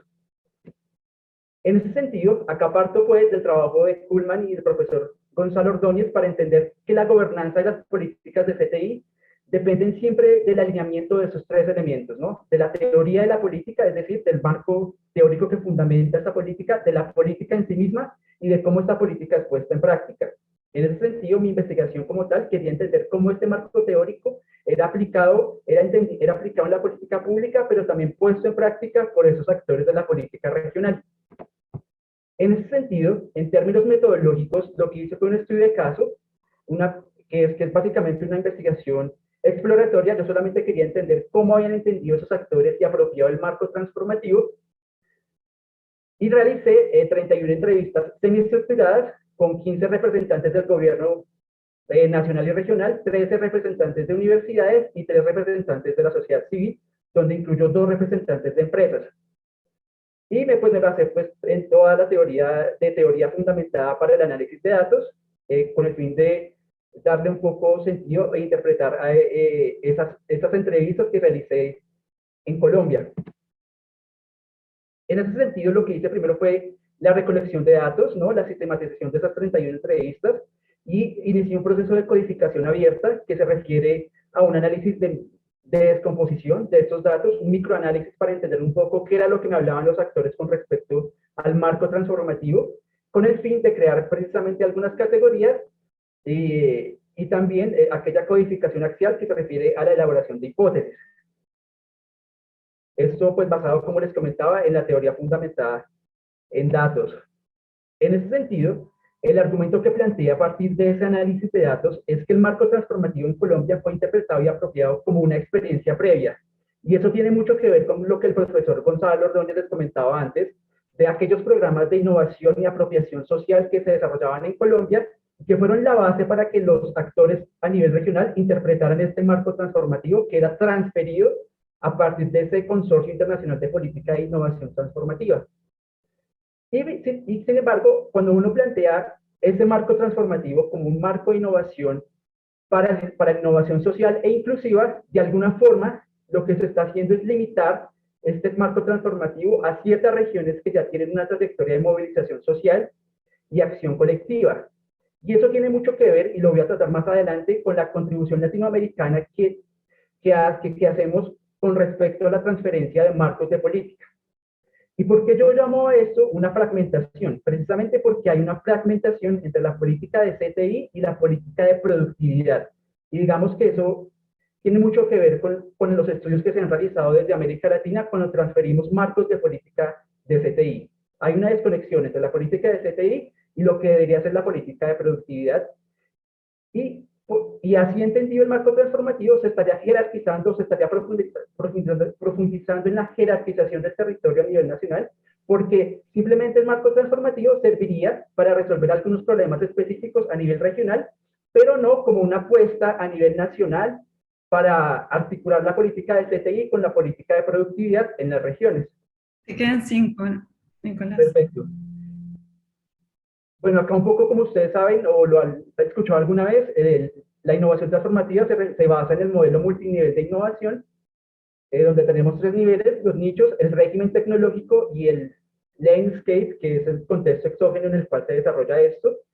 Y la importancia de las regiones en el contexto colombiano es porque en estas regiones es donde se desarrollan estos nichos que podrían tener algún potencial transformador. Sin embargo, yo me pregunto, si en el contexto colombiano la innovación transformativa es entendida como una experiencia previa, ¿cuál sería la contribución del pensamiento latinoamericano en CTI para interpretar esa transferencia, esa importación del marco transformativo al contexto colombiano? Obviamente tenemos toda una rica literatura con respecto a eso, ¿no? Y de cómo se diferencian los marcos normativos al diseño de las políticas, es decir, cómo hay ese desalineamiento entre esos dos elementos. Y también, digamos que ya en América Latina y en Colombia, como lo comentaba de alguna forma el profesor Gonzalo, existen experiencias nacionales donde ya teníamos, orientábamos la política de CTI hacia algunos elementos de innovación social e inclusiva.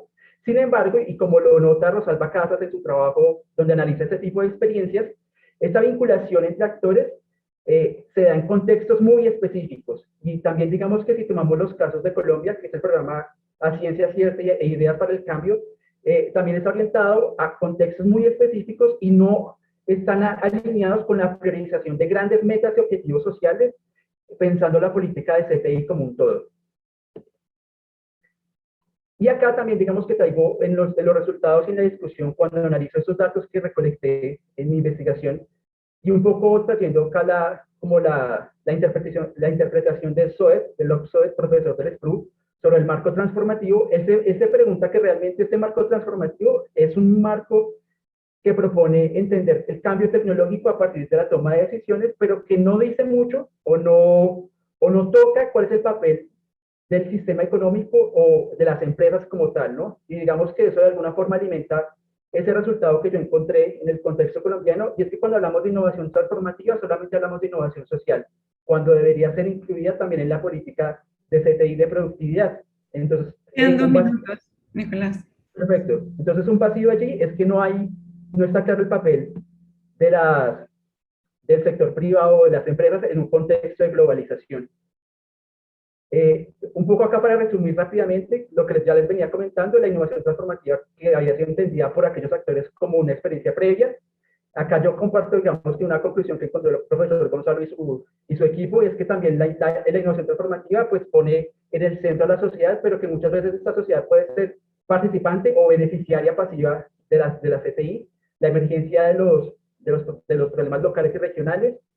En el contexto colombiano, y acá un poco para contextualizar, en mi investigación, pues obviamente el hecho de que Colombia sea un país centralista a nivel regional genera que se reproduzcan cuando se construyen aquellos nichos transformativos, y eso ya lo he estudiado también otros trabajos que hablan sobre sostenibilidad, la importancia de las relaciones clientelistas, ¿no? En la configuración de estos nichos y su escalamiento. Digamos que también es un elemento previo que los actores me dijeron cuando yo realicé este tipo de entrevistas. En ese sentido, bueno, también en Colombia yo encontré que nosotros ya teníamos principios normativos y que no necesitábamos necesariamente un marco transformativo para que nos dijera que nuestra política de CTI tendría que ser inclusiva. Ya teníamos experiencias previas que el profesor Gonzalo comentó, por ejemplo, la Política Nacional de Apropiación de la Ciencia y la Tecnología, la reforma constitucional, donde institucionalizó aquellos principios de sostenibilidad e inclusión. Sin embargo, las experiencias nos han dicho que estos contextos son muy específicos, ¿no? Y de alguna forma, tomando el pensamiento de Amílcar Herrera, donde diferencia qué es una política implícita y qué es una política explícita, yo tomo que el marco transformativo como tal no toca esta política implícita, ¿no? Que está enraizada en el contexto colombiano, que tiene que ver con esa separación entre la política de CTI y la política de productividad. En ese sentido, pues un poco ya con Nicolás, las conclusiones. Que cierre, sí. Listo, ya voy a cerrar, gracias. Un poco para ya como conclusión de mi trabajo, básicamente lo que yo encuentro es que primero la transferencia del marco transformativo, si bien mantiene esas grandes diferencias entre la productividad y la CTI, de alguna forma abre una ventana de oportunidad para incluir estos temas regionales y locales en la política de CTI nacional. Y digamos que eso es un aspecto muy importante que trae este marco transformativo, a pesar de que el proceso de transferencia al contexto colombiano pues generó los resultados que les comento. Y que como contribución de esta investigación actualmente MinCiencias como tal está planeando y diseñando un programa de experimentación de este marco de política transformativo, y digamos que esos elementos que yo traigo podrían contribuir de alguna forma a realizar este tipo de diseños y experimentos que planea hacer MinCiencias en términos de innovación transformativa. Muchas gracias. Muchas gracias, Nicolás. Lamento ser tan tirana con el tiempo, pero bueno, hay un montón de preguntas que bueno, después se pueden seguir por otras vías, pero les pido entonces que, digo, básicamente nos quedan 20 minutos, salvo que ustedes puedan quedarse más. Y cada uno que tome, nada, que se responda a las preguntas que haya elegido y hable 3 minutos máximo. O sea, ¿sí? No sé cómo quieren que nos organicemos. ¿Arrancan así por orden de posición o...? Sí, por favor, y les pido eso, ¿sí? Vale, perfecto. Si quieren, voy a comenzar yo. Traigo a colación de nuevo este marco para rápidamente responder. Es una pecera, hay que imaginarse que este marco, este dibujito es una pecera, y entonces en esa pecera tenemos peces de distintos tamaños que se mueven en la pecera hacia arriba, hacia abajo. Esos peces son actores de distintas naturalezas que participan de ese entorno de gobernanza, de conocimiento, que en este caso miramos particularmente en el tema de la paz. Había un par de preguntas, una tenía que ver con el tema de ciudadanía, conocimiento de ciudadanía, otra tenía que ver con el conocimiento de empresas, por ejemplo, cómo participaban.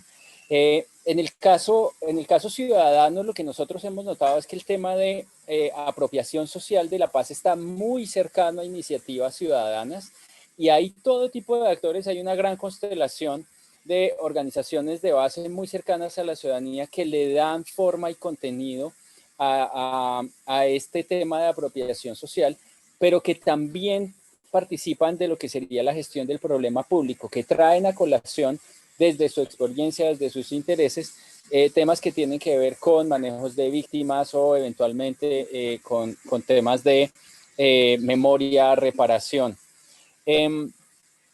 Un último aspecto que quisiera tocar es el que tiene que ver con ese conocimiento de la guerra, cómo es que llega a la paz. Allí lo que nos hemos dado cuenta es que hay mucho camino. temas como el de la leishmaniasis, por ejemplo, que es una enfermedad que quedó, digamos, en la mitad del conflicto, porque solo da cuando estás en la selva, entonces el cuidado de la leishmaniasis hacía parte de la guerra también. El tema del manejo de minas, allí hay como varios tránsitos a través de los cuales saberes específicos saberes generados específicamente por esos actores en el contexto de guerra vienen después a colación a propósito de contextos de paz y transitan de distintos modos en cada uno de estos campos. Eso sería así muy rápidamente. Esperamos tener esto más en redondo para compartirlo con ustedes más adelante. Gracias. Simplemente Isabel, perdón, complementar, es que hubo otras dos preguntas sobre sector de empresas. Solo decir que, un ejemplo nomás, hay unas demandas de conocimiento de desmovilizados que no se han podido incorporar al sector formal. Gente que sabía de medicina, por ejemplo, y que puede llegar a tener un título de enfermería, por decir algo. Y eso el sector formal no lo está haciendo. Y otros casos donde universidades, por ejemplo, en temas de café, están tratando de salir desde asociaciones de productores. Sé que es muy corto, pero... Gracias. Daniel.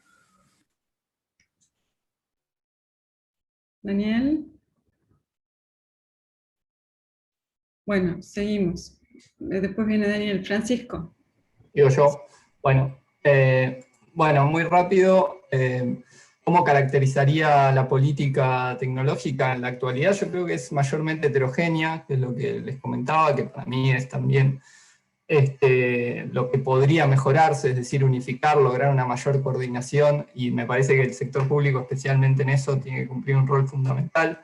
Digo, es heterogénea porque se fomenta desde el AMSIT con fondos variados, digamos, el FONTAR tiene una cantidad de instrumentos que ha ido diversificando cada vez más, que tienen su razón de ser, pero a veces también es excesiva la heterogeneidad. También está el INTI, está la CEPIME, está el Ministerio de Industria, digamos, y todos apuntan a lo mismo sin una coordinación y sin lograr eso. En ese sentido me parece algo que es a mejorar. La caracterizaría como mayormente horizontal, es decir, es a pedido, depende de que el empresario se acerque y venga. No hay una coordinación sectorial, con la excepción del FONARSEC, que es una experiencia muy interesante que habría que estudiar más. Hay algunos estudios, pero se debería profundizar. Voy rápido, así para hacerlo súper breve. Se mencionaba también la intervención del BID. Nosotros lo estudiamos bastante, con Diego Aguiar, con Fabiana Beckerman también.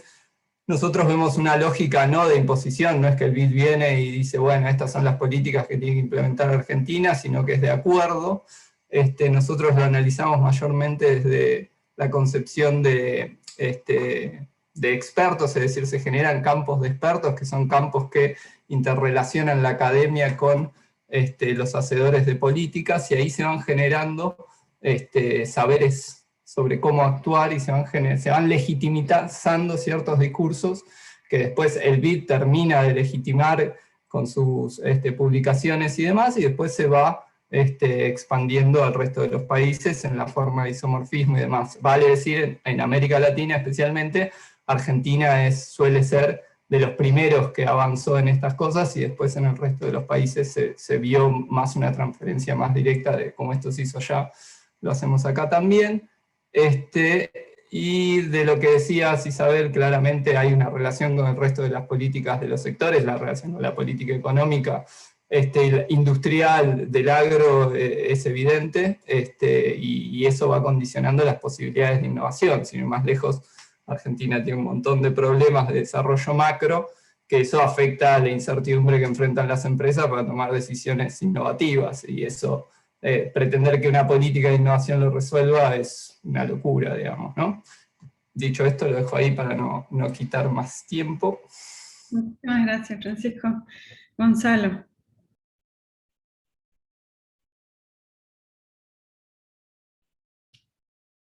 Gonzalo. Bien, voy a responder la pregunta de Constanza, porque creo que esa puede englobar las otras preguntas, en torno a la sostenibilidad de los enfoques transformativos como el de apropiación social del conocimiento.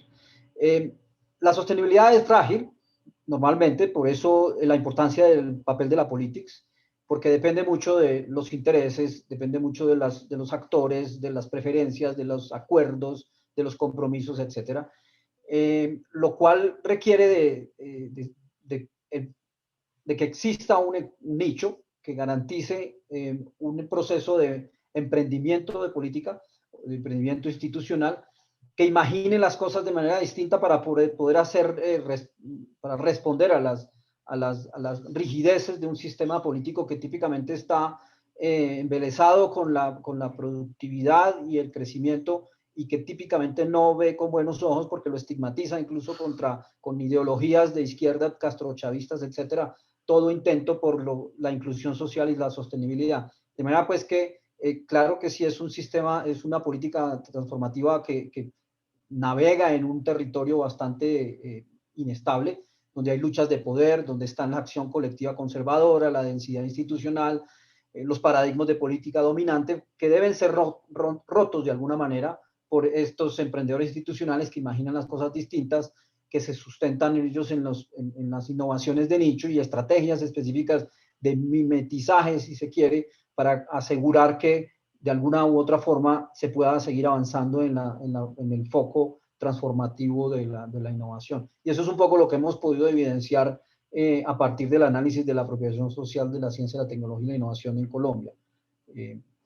Desafortunadamente no tengo más tiempo para desarrollar con evidencia, digamos, y ejemplos este proceso. Muchas gracias, Gonzalo. Lara.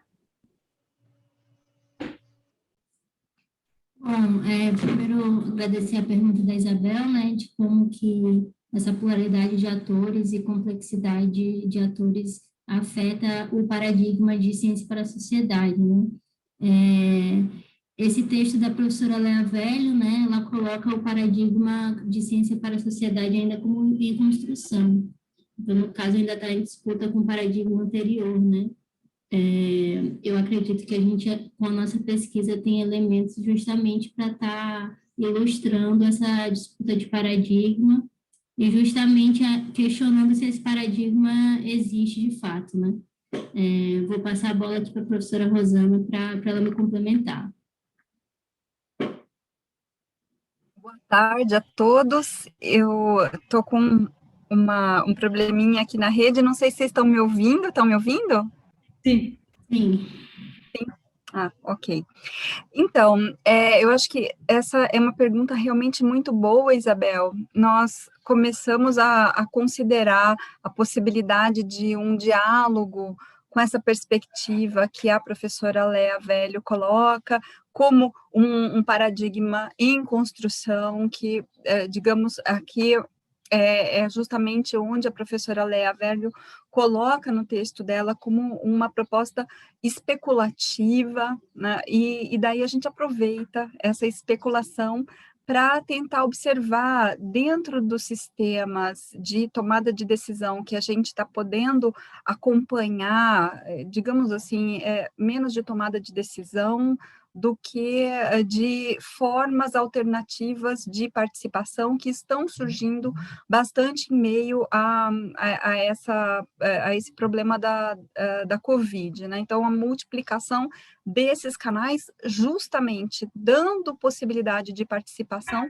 para vozes que estão sendo caladas em outras instâncias, em conselhos, em comitês, em canais participativos que vinham se desdobrando no Brasil, principalmente aí a partir da Constituição de 88. Então, no momento que esses canais se fecham, esses novos canais se abrem, e aqui a gente vê a emergência de algo que poderia ter a ver com esse paradigma, esse suposto paradigma emergente. Mas aí nós vemos vários problemas realmente de complexidade, digamos, uma das dimensões que a gente pode aqui colocar justamente é essa questão da path dependence do paradigma anterior. Isso está dado, nas próprias falas de agentes representantes do setor público e do setor privado, que a gente vê se manifestar aí nesses fóruns, né, nesses encontros virtuais, quando a gente vê uma pressão pela privatização do serviço de saneamento, por exemplo. E há outras vozes se manifestando que estariam voltadas a valores normativos que a gente poderia pensar que estariam associados aqui ao bem-estar da sociedade, à sustentabilidade, ao atendimento de necessidades básicas, à própria forma participativa de tomada de decisão, mas realmente aqui nós vemos vários níveis de conflito.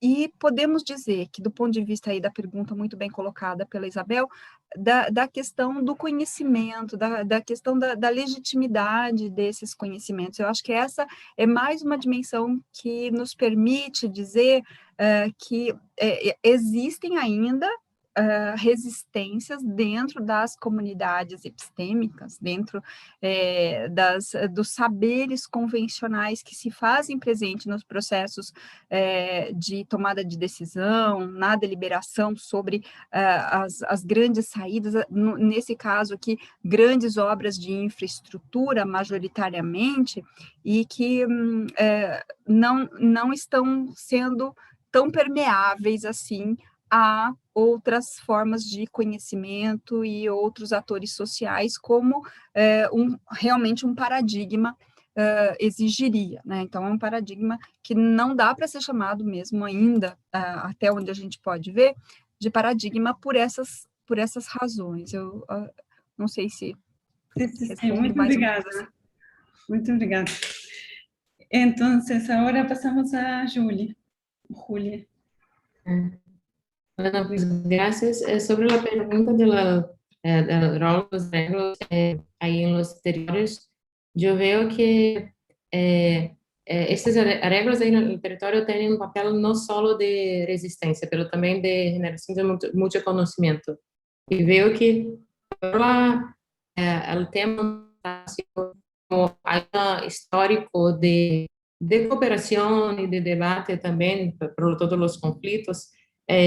Yo veo que ahora el diálogo está como cerrado con el gobierno federal y los actores ahí del territorio están intentando buscar mucho por los gobiernos subnacionales, los gobiernos de los estados, y así que hay como unas estrategias de intentar coger el financiamiento vía los gobiernos subnacionales. Y entonces, pero para mí, yo veo que hay un papel de estos arreglos ahí en la escala nacional, pero cuando hablamos de los mecanismos financieros internacionales, yo veo que estos conocimientos y sus demandas no van hacia arriba, entonces, o sea, no se pone ahí.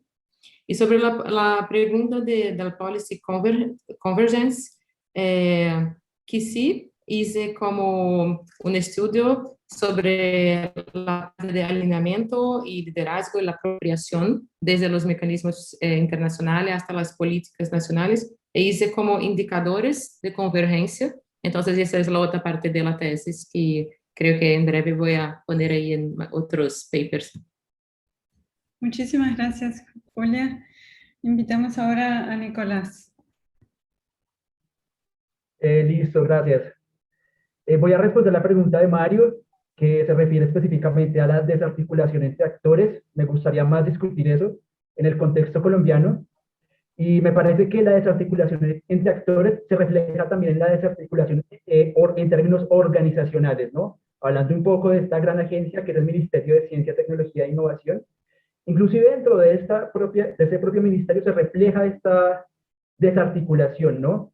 Y acá hablando un poco de cómo se transfiere el marco transformativo al contexto colombiano, es importante anotar que primero Colciencias en su entonces participa en un consorcio, pero es una pequeña unidad que se llamaba en ese entonces la Unidad de Evaluación de Política, que se había creado para tal fin, y que digamos que toda esta formulación del libro verde y de todos esos principios transformativos, a mi modo de ver, se hizo de forma muy aislada, es decir, nunca hubo actores o académicos o actores de la sociedad civil o empresarios que participaran como tal en la formulación de estos documentos.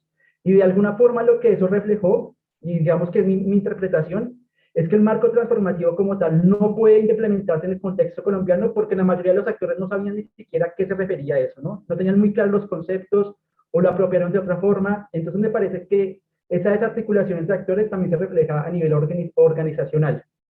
Ahora, y un poco comentando lo que habían comentado arriba, me parece que a partir de 2020, cuando se crea el ministerio, sí se empieza a retomar un poco algunos de esos principios del libro verde, ¿no? Y de la innovación transformativa, no solo en la parte de apropiación social del conocimiento, que es un viceministerio, sino que hay otro viceministerio, y acá un poco diciendo, acá, bueno, voy a decir que yo trabajo en este viceministerio de conocimiento, productividad e innovación, y allí también estamos analizando el marco transformativo porque creemos que también puede articularse en términos de política orientada a la productividad y a la innovación en la empresa. Entonces, digamos que inicialmente el marco transformativo se transfiere de una forma desarticulada, ni siquiera a nivel organizacional.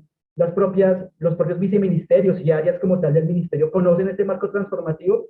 Sin embargo, como se ha comenzado a circular todos estos principios y todos estos aportes que trae el marco transformativo, de alguna forma, los propios actores de la política han comenzado a apropiarse de esos elementos. Entonces me parece que sí, que primero se dio una desarticulación, pero que de alguna forma cuando los actores conocen y saben a qué se refiere esto, comienzan a trabajar articuladamente. Es más o menos eso lo que yo quería comentar. Y ya, gracias. Bueno, lo logramos. Increíblemente lo logramos. No, un poco maratónico, pero lo logramos. Un tour de force. Sí, sí. Queda una adrenalina después, ¿no? Muchas gracias a todos, ha sido un placer. Los invitamos a seguir con nosotros en este mismo dial. En media hora seguimos en esta sala. Y bueno, gracias por haber muchas gracias. Muchas gracias. Gracias, hasta luego. Chao, chao, obrigada. Chao, obrigada. Obrigada.